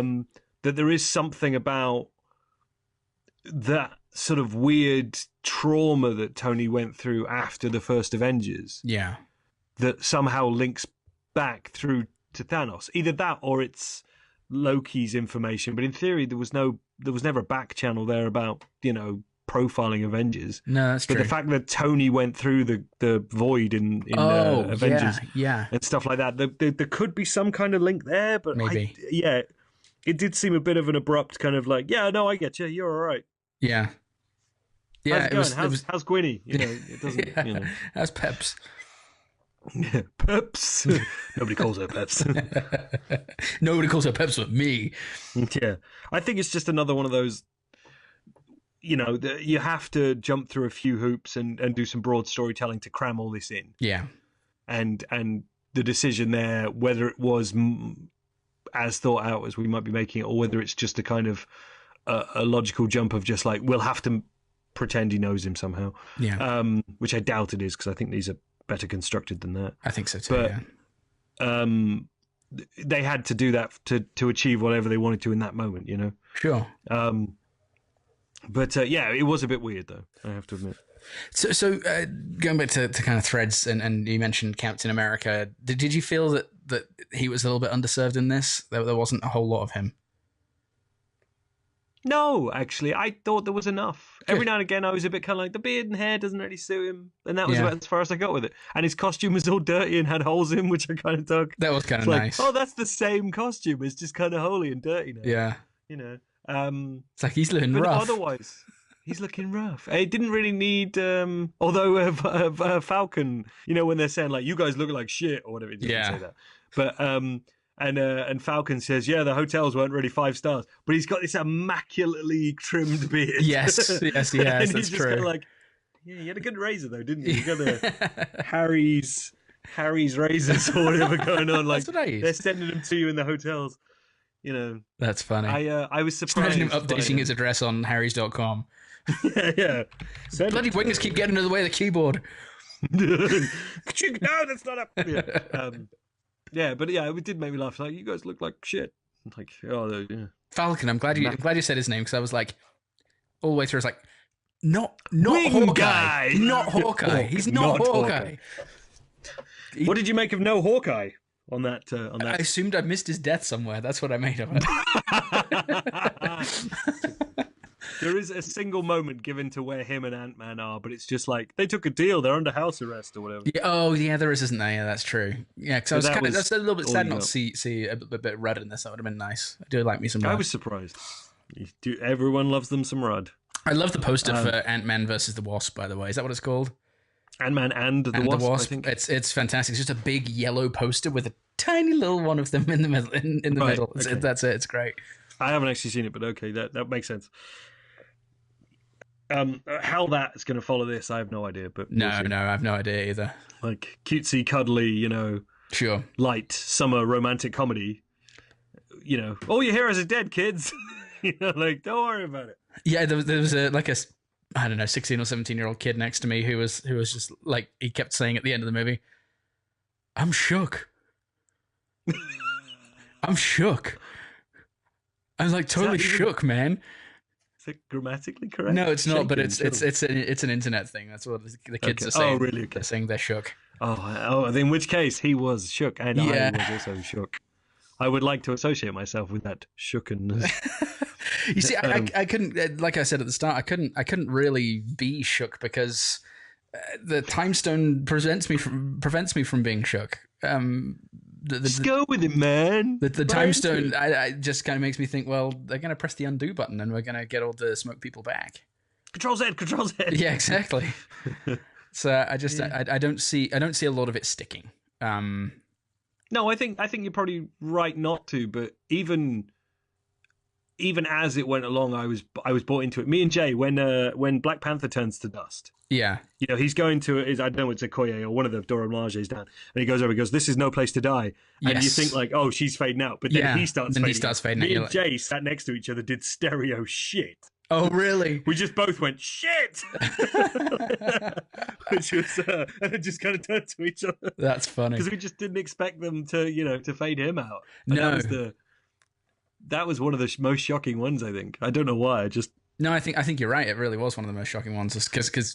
But that's interesting. I hadn't picked up on the whole original Avengers thing. That I you thought mentioned. about that afterwards. I know I've seen some lists of who lives and who dies, but before I'd even seen those, well, in the second watch, I noticed Rocket's still with them there. Yes. But I was definitely Rabbit. But I was definitely aware that all the original Avengers had survived. Not together, but they had survived. Sure. No. They were all. Which I should think has to play into where we go next. Yeah. But yeah, which probably would be, I would guess, maybe the next one in that respect could be a last hurrah for all of them. When is the next one? It's a year away. It's next May. Is it just a year? I thought they were going to do that. They just kind of separate them by a year. Originally, it was Infinity War Part 1 and Part 2, and then they said, no, they're actually sort of separate stories. Okay. But in the way that none of these are separate stories anymore, Well, I remember when they were announced, and I was talking to some folks at work about this the other day. When they were originally announced, they announced 6 of the buggers. Did they? Yeah. And the reason I know 6 that was... Avengers movies? 6 Infinity War movies. No. Really? Yeah, I know this because there was... I was watching an old Half in the Bag, an old RLM video. And, those kind of plans where they do the graphics of the posters of all the things that are coming out. They did one of those, and it was like way early on. This was probably in, I don't know, 2013 or something like that. And when they first announced it, apparently there were like 6 that they planned on doing. Which seems excessive. Objective evidence? No, none at all. None at all. Right, because I would say that's probably the RLM boys photoshopping things together that are just ludicrous. Yeah, because that's probably what I'd do. Yeah, yeah, that's true. They've done a review of this actually as well. Oh, have they? Came out, Oh, I came might have out to check that very out. early this morning. I was listening to some of it when I went to pick up Luke, but I haven't got very Oh far. no, into you're it right. yet. I got a YouTube alert like when I was on my way back. Press the bell, did you? Maybe. I've never pressed that bell. Gotta hit that bell and be part of the notification squad. No. Yeah, no, so what was I going to say? Yeah, I think your prediction that RDJ at the very least will die, you might be just off by a year. Okay. Because I should think the true rewriting of everything will come, or at least the big transitions will come later. Okay. So I could see a world where maybe he becomes the next Jarvis, like he's an AI in the machine, and they can just keep bringing him back till he's dead as a voice, and paying him less, giving him less work, and we laughed at. I'm just laughing at the idea of paying him less and giving him less work till he like quits. It's like when they give wrestlers dark matches just because they want them to leave, but they don't want to break the contract. They're just gonna, just gonna, let him jump before he's pushed. Exactly. It's just he'll just fight Scotty 2 Hotty each week. Yeah, that's it. They're gonna put him on heat matches until he's gone. Exactly. Yeah, he'll be in a feud with Kai and Tai. Indeed. Ah. Very right. good. Anyway, what did you make of the ending? I liked it. So when you say the ending, we're talking about the bit in the forest, or where Thanos is kind of back, or all of that. If you've got anything to say about the last battle, I would say the coda, shall we say? Okay. Interesting. So the very end, where Thanos is kind of is he back on Titan? Is that where he's supposed to be? There seems to be, from what I've read, there seems to be some doubt about this. It doesn't really look like Titan. It doesn't, but it's no. some sort of green lush planet where he is now doing his thing, like living in a tent, living in his little tent. Yeah. Yurt. Yeah. He corrects everyone when they call it a tent. It's not a tent. It's a yurt. It's a yurt. Yeah. Well, I mean, it all seems to me to be setting up for the next one. So I thought that I stayed through the credits because I heard that there was something right at the very end, and I skimmed past it, but there was like the post credits scene in Infinity War explained. So and I was like, I don't want to explain to me. That's fine. I'll ask Mark what the hell that means. But when it so for those who might not remember or didn't stay through the credits, the very end we cut to presumably New York. And there was the Rialto in the background, and I'm trying to remember where the Rialto is. Isn't it? I thought the Rialto was LA. Oh, maybe. But I'm not sure. The Rialto is a theater somewhere, but I oh, okay. I haven't looked it up, so I don't know where it is. But we've got Fury. No, what else is Nick Fury and Kobe Smulders in the car, and Maria Hill. Thank you. Robin Schabotsky. Robin Sparkles. And a car spins out in front of them, and they go and look in the car, and there's no one in there, and so immediately you're like, oh, okay, this is after he snapped his fingers. Yeah. And then she turns into the Sparkles. A sad bummer version of "Let's Go to the Mall" plays briefly. Let's go to the mall. You won't be sorry. Something like that. I can't. Something like that. Nobody will touch that. I guarantee it. I don't. This was a harmonica. Was that clear? I know it was the harmonica. Okay. And then, so the very last scene is Nick Fury. He says "mother" because it's Samuel L. Jackson, which is it's nice. And then we see his beeper, and there's some form of logo on there, and I was like, huh? And then 3 nerds were like, yeah. In the theater. And then I heard one of the nerds who almost and I realized the irony of me calling people nerds, but one of the comic book nerds who almost had the fight with the dude bro in the back row. Okay, right. was explaining that it was, I suppose that's the logo of Captain Marvel. It is. Who is a female. Who is a female? I was getting more to that sentence, but it kind of broke. She is a female. She is a female. Okay, he was saying she's one of the more powerful Marvel superheroes. Was kind of how he talked. She is. She is one of the more powerful Marvel superheroes. Yeah. She could probably challenge Thanos. She's so powerful. She hasn't been in the Avengers movies up until this point, and this is probably why she's going to bring the Avengers movies, and then they'll bring her in the Avengers movies, and then she'll be a leader of the Avengers. It's kind of what he said. Yeah, that's accurate. All right. Which is the other film we get between now and Avengers Thor. Avengers 4. Sorry. We get Captain Marvel early next year, late this year. Yeah, next spring, I think, or it might even be late this year. No, I think it's next year. I was going to say because we're still fairly early in the year, aren't we? So I don't know actually. Let's see when that's dated for. Give me a sec. But yeah, so we get Ant-Man this summer, and then we get Captain Marvel, and then we get Infinity Avengers. War Part 2. Or whatever they're going to call it. They've always said that apparently this has been downplayed, but the title itself is a spoiler, which is why they've never revealed it. Oh, okay. Yeah, on the Wikipedia's, it's just called Untitled Avengers Movie, and it's slated for a May 3rd, 2019 release. Yeah, that sounds about right. So, and we get March. So we get it in the Captain Marvel will be right before in the of Black Panther slot, I suppose. Do we know who's playing Captain Marvel? Brie Larson, or Brie Lawrenson, as Luke called her earlier on. I'm not letting that go, Luke. You were wrong. Excellent. Yeah, I believe I don't know, it can't be the first Oscar winner, but certainly the first sort of post-Oscar winner. Yeah. Recent that will be coming straight into the Marvel universe. So she's a very good choice for it, to be honest, for the other Cap. So we get that, but I think that's mainly a period piece. And then we'll set up her return. So I would guess at the end of that, she goes off to be like space police, and then she'll come back because that's why I think the Captain Marvel film is set in the 90s or possibly 80s. Ooh, and that's why she's got that sweet pager thing. Yeah, okay, yeah, nice. Which he just seems to have been carrying with him all this time and has never decided to press. Yeah. So until the rapture happens. So I never thought of it that way, but I guess there probably are people out there who are reading into this, being like, this is like an analog to the rapture. It kind of is, isn't it? It is. I mean, and certainly the way they played it with the helicopter falling from the sky in the car, and and it is. There is an someone will write that article, and I'll be interested to read it. The reading of this film as a parallel for the rapture. Yeah. And it is an interesting.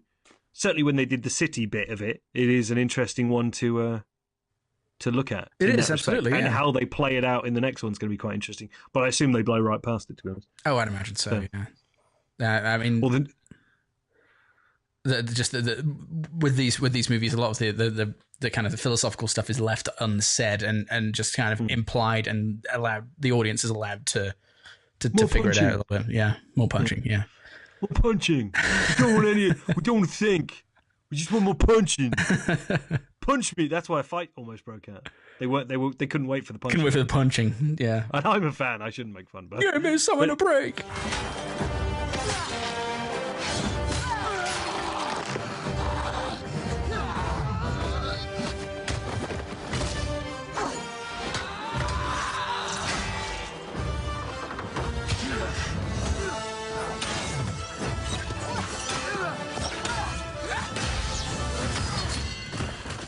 I won't put money, but I have a hazard a guess that the next one would just be called Avengers Disassembled. Okay. Which was the title of a storyline in the mid-2000s, and it just sort of plays into it. I know over there it wasn't called Avengers Assemble. No. But it is still a thing, so you could still have a film called Disassembled. But yeah, I thought the end, the coda, just to kind of bring it back to Infinity War, the coda was... Oh yeah, that's what we were talking about. Yeah, silly. I thought it was good because it set things up in a way that is continuable, but also it didn't lock them into anything aside from bringing Captain Marvel in. I mean, I'm sure they've got a probably fully realized script, and they may even started shooting before they ended this movie. Given the fact they got them all together for 4, no, it's shot. I think. Yeah. But from an audience perspective, you just kind of know, well. They've got again. It says Thanos will return as well at the end. I noticed, which I like that. I thought that was nice touch. So, okay. Speaking of credits, there was a credit that said character from Arrested Development used courtesy of Warner Brothers or 20th whatever, Fox. 20th Century Yeah. Fox. Where So- did I miss that? Yes, you did. And I looked for it in the one this morning after me and Jay found it online. So the Russos, who directed this, directed a lot of the early episodes of Arrested Development. Okay. They also directed Civil War, which features the Bluth stair car during the airport fight, if you look closely enough. Oh, I love that. And in this one, in the collector's collection, there is a Tobias Funke painted blue in a glass case. That's amazing. Sadly, it is not David Cross. Oh, pity. But there is a bold man with a tash painted blue in jorts in one of those cases. And never nude. And never nude. Yeah, so that's why that is. And I guess they weren't like, I think that's probably too specific. We should probably ask for permission. You know, so they got the sign off on it. So yeah, a lot of people noticed that, and so there were. Oh, I missed it. I'll have to look for that next time. It's on the extreme left. I remember that much. That scene's reminded me of something. I quite like the way I think it's the reality stone that Thanos uses to kind of like control people's view of things, and then it does like a wipe of their reality, if you will. Yeah, there you go. It does a wipe to what's really real, the real reality. Yeah. I like the way they used that a couple of times. That was kind of cool. The realty. Yeah. Yeah. Or as they pronounce it here, for some reasons, not everyone, but some people pronounce it reality. No, that's just wrong. Yeah, and realtors, you know. What? Realtor instead of realtor. Realtor. Yeah, there's an extra syllable that gets added. A really real realtor. Sorry, carry on. But yeah, I just thought that was a really cool effect, a really neat effect. And he used it a few times, showing them how Titan used to be, which just looked like it used to be a big conference center. Yeah, it did. And then, you know, I guess he was hiding the purple fire at the start, and then hiding the fire of nowhere. Yeah, which I really like. Nowhere. I was that in the second Guardians movie? First one. I loved the aesthetic of that place. I thought it was great. Yeah, it's the severed head of a celestial. That's it. Yeah, that they're mining for all the precious goo. Yeah, goobranium. Brain the gooium. Yeah, from brain gooium of the severed head of the celestial. Yeah, Yes. That's how they're making their sweet money. Oh, the collector makes his money, I suppose. Actually. Yeah. Yeah. No, I like that. Weirdly, in this one, it seemed smaller. I don't know why. It kind of has a bit of a Mos Eisley feeling to it, which is quite pleasant.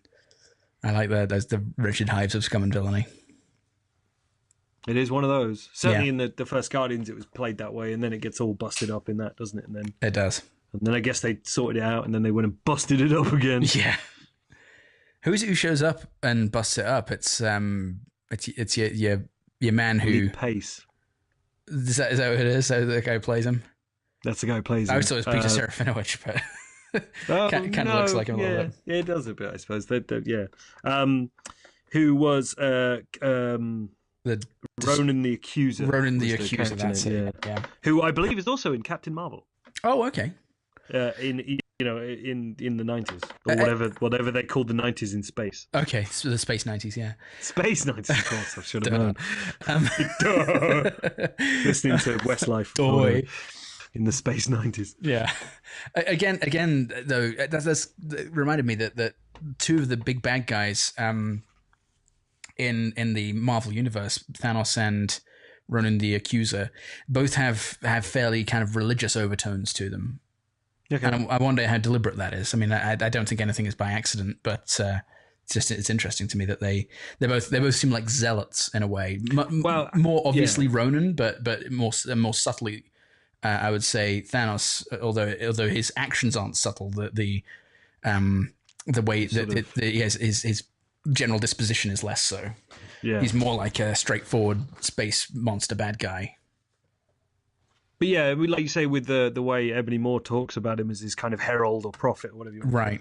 Like, there's definitely some of that in there, and it's baked in. I mean, certainly the sort of religious separatism of Ronan is very, very over in that first Guardians. Yeah. And he self-describes as such in the film, or at least says that other people have accused him of being that. Mm-hmm. So I would say there's quite a lot of that in there. They're talking about the first Guardians. They really blast by it in this film, but the idea that a week earlier than this film, Thanos went through Xandar, the planet from the first Guardians, and decimated it to get the first stone. Yes, it's left with the Nova Corps. Xandar's the John C. Reilly planet, right? Yeah. Okay, that's what I thought. Yeah. So I don't know what is supposed to have gone down there, but it isn't covered here. So no, whether or not that, whether we'll find anything else about it other than just an aside. Yeah, I just don't know. Be interesting to know actually if that happens. Yeah. Whether Guardians go back there in the third one or whatever.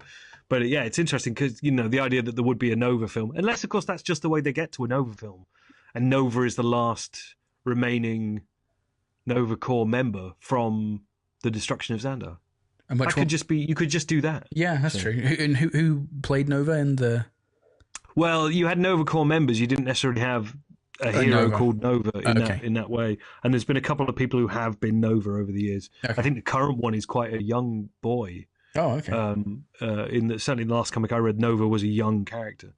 But I don't know. I don't know which way they'd want to go. I mean, Nova in my comics reading day was quite a joke, to be honest. Oh, really? Nova. But I know they've made him cool a couple of times over now. So cool. But you could do that with him, actually. Have him be the last member of the Corps or something. Yeah. I hadn't considered that until just now. What was I going to say? That ending for me, just to loop all the way back to the end, sure. It is nicely prefigured earlier on because Thanos says something along the lines of, when my work's done, I'll look over the sunrise over a thankful galaxy or something like that. Yeah. Yes, he does. And that's exactly what happens in that ending. And I was just kind of like, yeah, I like that. He's content. Yeah. He's content, but he seemed a little bit tortured, I thought. See, Luke was saying apparently people have read it a couple of different ways. Yeah. And they see more conflict in that smile, that like half smile at the end than I saw. I certainly saw it as just a kind of, there's that danger of what do you do when you've got everything you want? Yeah. Kind of thing. But what's that line where I forget the character, he looked over the world and there were no more worlds to conquer or something like that. Alexander wept for there were no more worlds to conquer. Or whatever. Yeah, there you go. That's Rickman in Die Hard. When Alexander saw the breadth of his domain, he wept, for there were no more worlds to conquer. That's the original quotation. That is. That's who said that. Benefits of a classical education, Benefits of a classical. John Philip Savile. I have two myself. Rumor has it Arafat buys his there. I read an article about it in Forbes. There you go. Should we just do Die Hard instead this week? Let's do Die Hard. It's fucking Die Hard. Love Die Hard. I might put this out as claiming it's a Die Hard episode. I'm not going to do that. I'm not going to do that. We want clicks. Season 3, bitches. We also get them clicking. God, what are we talking about? This is just nonsense. Because I saw that in Thanos at the end there. I thought there was kind of like conflict. Or like reaching the end of it and being like, what have I done? A little bit. I suppose that could tie certainly into the little vision he has with well, I mean, again, feeding back into Luke's thing, the fact that he has a vision at the end and little Gamora says, what did it cost? And he says everything. Mm-hmm. But suddenly little Gamora's tone is a bit more questioning. Yes. Played into Luke's theory that vision is in that vision, there is something happening there that isn't necessarily all in his head or the soul stone. So, vision could be in the Matrix, so to speak. Sure. But I always took it as contentment, but there is enough there to feed it. But certainly, like I said, one of the comics, he just goes off and becomes a farmer. At the end of it. And whether or not that is, it's not, I don't think it's the end of Infinity Gauntlet. I think it's one of the other ones, one of the more recent ones. But that they might have fiddled with his brain and they've sent him off to be a farmer without knowing that he was a Titan. Oh, I see. Okay. And certainly it feels a lot like that, like Farmer Thanos is just settled down kind of thing, but having actually achieved it in this. And actually there's a nice, and it's from whatever that comic is, in the distance, in the extreme right-hand corner, possibly only in IMAX actually because of the cut, you can see a scarecrow that's got his gold armor on it. Oh, really? Okay. I didn't spot it, but which is from the comics. It's tiny, absolutely tiny. But I was like, oh yeah, they did that, because I always thought that was a nice visual that he just kind of gave up and he was just big bold Vin Diesel farming. Sure, yeah. So cool. Okay. Yeah. Well, I'm excited for the next one. I at the end of it on Thursday, I desperately wanted it there and then, and now I'm kind of like, no, actually, I can happily let this sit a while. You can wait a little bit. I can. Okay. A year, in fact. Indeed, you'll have to. Well, I will have to. Well, maybe not. I'm coming for you, Russos. I'm going to get them rushes, and I'm going to piece it together and put it on YouTube and ruin it for everyone. Are they directing the second one as well? Yep. Cool. Well, unless they, keel over and die from the pressure between now and then, they get Ron Howard in or something. True. Who would do that? I know. Yeah. No, they're very much the guys now, because sort of, they're your lead. Them and James Gunn, I would say, were the lead Marvel directors of choice. Did Favreau get a credit in this? I kind of feel like he did, but he probably did. He's still exec producer here and there on stuff. Okay. But I don't know that he does a huge amount on them anymore, other than showing up at increasingly stages of obesity, largeness to play Hogan. I wasn't going to say obesity. As a large man, I will not question Jon Favreau's body mass index. Fair enough. But yeah, I think that's pretty much all he does. I do love the Jon Favreau. He's great. He's a good guy. Just lay off. Come on, John. Just lay off the foods, all right? Oh, I know we all want a food truck, but just come on, man. We want you to see 60. It's tough out here for a Jon Favreau fan. It is. Any negatives before we sign off and praise this thing? I don't think so. I mean, aside from maybe some structural issues, it was. I mean, it's very busy, but I don't think it could be anything else. With the amount of characters that you've got in this universe now, and bringing so many of them together. I won't say all, but so many of them together like that. It was always going to be scene with different characters, and trying to keep hold of it was going to be difficult. I think largely they did fairly well in bringing it all together and not making it feel too much like, because thinking back to another movie where I had that criticism was the third Sam Raimi Spider-Man movie, where they had too many bad guys and it felt scattered. And they managed to with like quadruple the amount of people, they managed to actually hold on to a thread on this. It did feel very kind of quick at certain points, and like we're going back and forth. And I was like, no, I want to see more of that scene when they cut away to something, but not in a way that was distracting. But that's probably my only somewhat negative, and it's not really a negative because I've managed to spin it in my head into a positive, I suppose. Yeah, I mean, I think it was certainly clever in that respect of like, okay, let's box people off a little bit, and give them their little bits, and everyone gets a moment, or everyone gets a little advancement or something of their individual storyline in some respect. Yeah, apart from Hawkeye, who just got a sweet haircut in some of the promotional pictures for some reason. Why did he get that haircut? He's not even in the film. Yeah. I assume he's in the next one with that sweet haircut. I'd imagine so. It's good old Renner. Good old haircut, Renner. Well done with that haircut. But yeah, I mean, my only one is it's more a criticism of the comics than the film, and I think it does what the comics do better, if that makes sense. Which is these big storylines where you crash everything together is in the comics something I don't particularly enjoy. Okay. And I don't tend to buy them anymore. You know, every year nowadays it seems like you get a big giant crossover storyline for like 8 or 10 issues in the summer, and they always just feel like they just do disservice to all the overall better running individual storylines.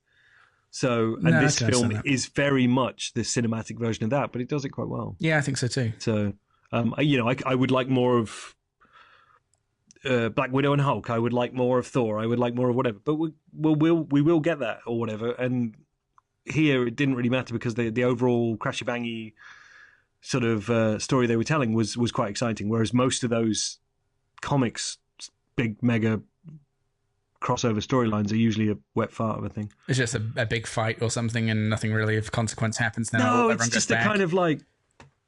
Or it's a way to kill someone. End that way. Yeah, they'll kill someone, or they'll. So what have we had in the last couple of years? Yeah, the last one I bought was Secret Wars, which is where they kind of smashed the Ultimate Marvel Universe and the Marvel Universe together, and just kind of cherry picked what they wanted to keep and kind of evened out. Essentially, it was an accounting kind of. Yeah, we've got too much. We need to. Yeah, okay, gotcha. Yeah, we need to reconcile some of this universe into more of a manageable order. And they tried to sell it in this weird. They made this thing called, what did they call the world?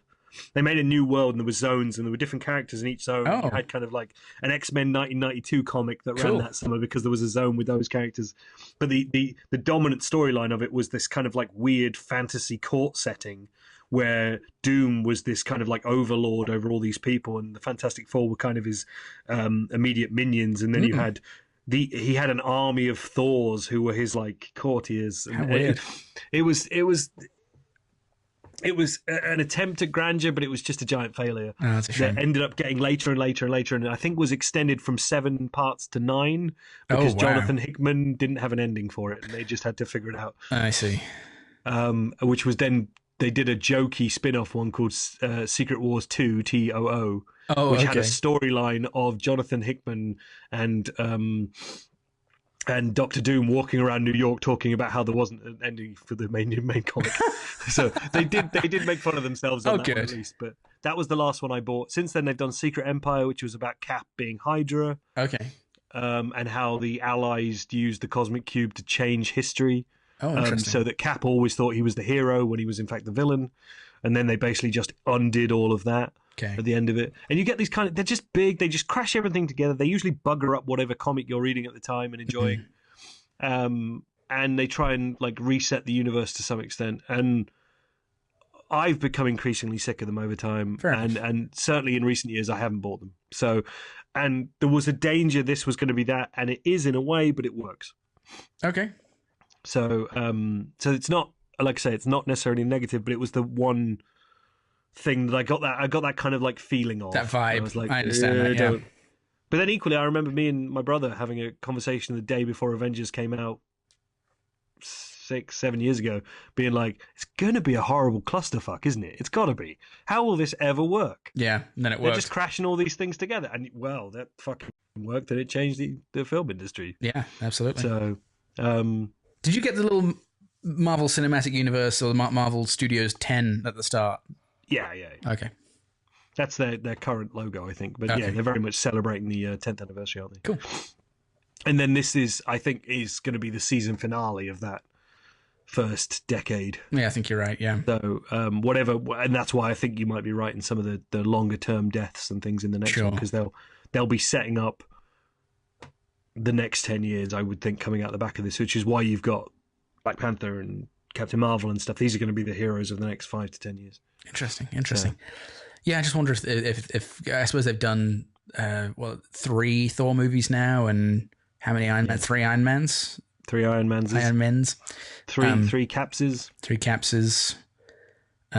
Yeah, so I suppose you're right that they're due a rest, really. Aside from these big ones where they all come together, they're not going to be as forefront because people are just going to get bored with it. Or will they? To an extent, I mean, who knows? Well, they probably won't, but also, they need to make new heroes for folks as well. And also, like the RDJ joke, they're going to get expensive. Yeah, that's true. And contracts are going to be coming up, and they've got characters waiting in the wings who might take other mantles. And, they've set up a lot of undercurrent here. And, in theory, if the Fox purchase from Disney goes through, then there's the Fantastic Four they can fold back in, and there's X-Men they can rehash and whatnot. So there's a lot more to go. There doesn't have to be the original core of these Avengers. On that note, though, is there anyone you don't want to lose? Like who we lost in this one, or who just in general? Overall, all these characters up till now, if you and including the next one, if there's people who could die who've been around since the beginning, who you don't think have had their moment yet, or you want to just always have around, who would it be? Thor. I mean, the first of these movies, these Marvel movies in this age that really, I won't say spoke to me because it sounds pretentious, but spoke to me, was the first Thor movie. It's pretentious. I absolutely loved the first Thor movie. And I know a lot of people kind of are a little bit down on it, but I thought it was great. I loved the way Asgard looked. Just the whole aesthetic of that was fantastic to me. I really liked it. Aside from, I wasn't a big Natalie Portman fan, but then again, she's tainted by the prequels. Although she was very good in a movie that I saw recently, bugger, what's that movie called that she was in recently? Annihilation. Annihilation, yes. I thought she was fairly decent in that.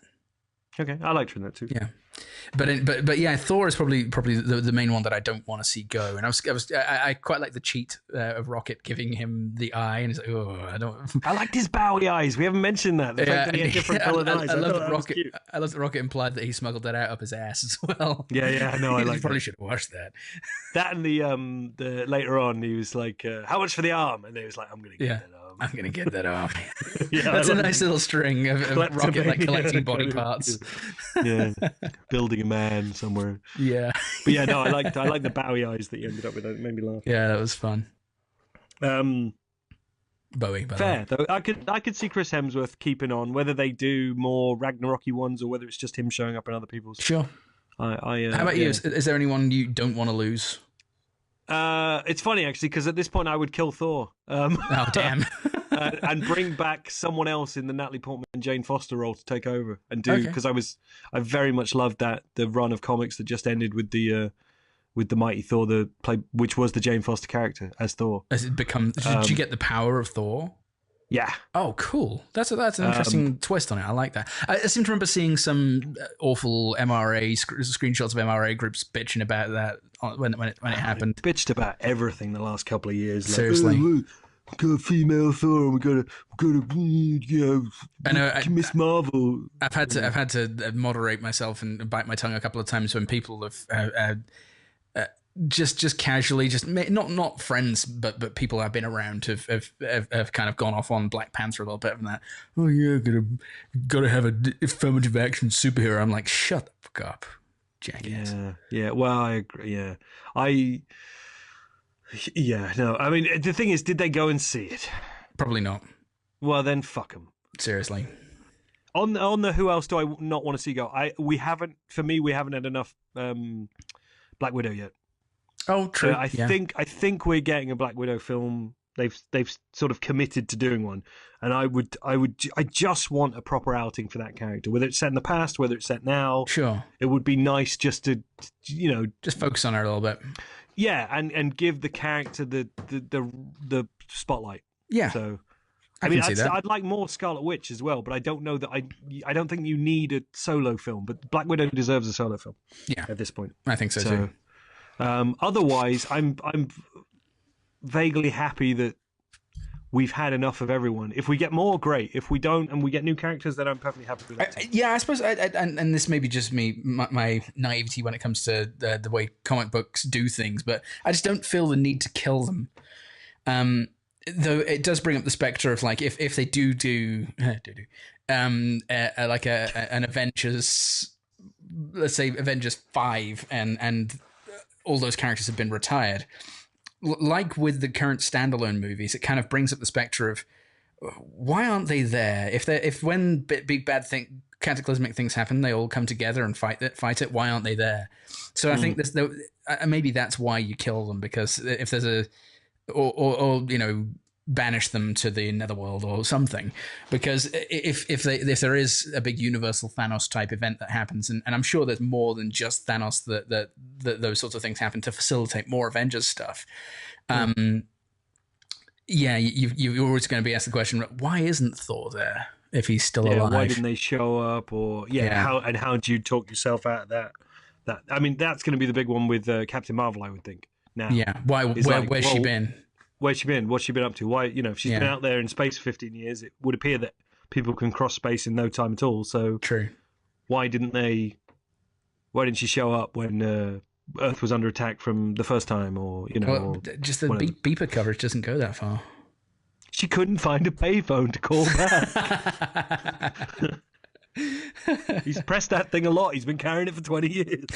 She only just opened her dresser drawer and it was there under a pile of socks she hasn't worn in 3 years. One of my actual biggest peeves with this film, I didn't like the font, but that's just me. I'm a font nerd. Which font? The Infinity War? The Infinity War, and then when it would come up like, Vormir or New York. It was very big. I didn't mind how big it was. It was just kind of it felt old-fashioned, serif, and it was Times New or something. I don't know. It looked, but no, you're right. It looked like Garamond or something. But it looked like what it reminded me of was the on-screen captions in Dune. Oh, that's actually What it kind of looked like. It did. It was very Dune. Yeah. And maybe it was maybe intentionally so. But I did. What I was about to say was I like the fact that when it cut to the Guardians the first time, it just said space. Yeah, that was fun. Yeah, it didn't go any further than that. Just space. Yeah. Yeah. So I kind of dug that. Okay, so that was negatives, I guess, if we had any. Yeah. I suppose we kind of did. It was a load of bullshit. No, it wasn't. But, no. Any final closing thoughts? I think we've done damn near 2 hours. So. Yeah, we are just pushing 2 hours. No, I really enjoyed it. I wasn't sure what to make. I'm glad that I avoided spoilers because I knew something big was happening, and by the way people were talking about it on Friday morning, I knew that there was something big went down. And I think I mentioned to you over text, there was on social media, there was a link to one of the local TV stations, and it said spoiler-free review of Avengers Infinity War. And you'll never guess who dies. The next line, it wasn't quite that bad, but the next line was, it turns the Marvel Cinematic Universe upside down. And I was like, well, okay, that's almost a spoiler. It's it's implying something at least. So yeah, I kind of stayed away from social media for the last couple of days as a result of that.